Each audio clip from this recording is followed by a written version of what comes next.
So today we will study about caves, how it is formed and what are its types.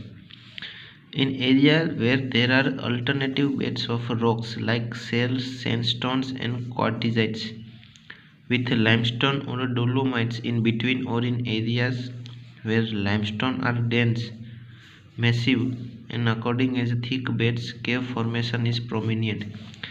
How the cave formation is prominent? For this situation we need limestones which is a dense, massive and occurring as a thick beds. Then there is a cave formation. Water percolates down either through materials or through cracks and joints and moves horizontally along a bedding planes. It is along these bedding planes that limestone dissolves and long and narrow to wide gaps called caves results. When a limestone dissolves and a long and narrow to a wide gaps forms are called as caves. Caves normally have an opening through which cave streams are discharged.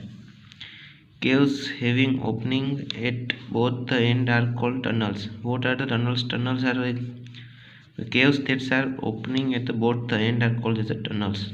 So thank you and don't forget to subscribe the channel.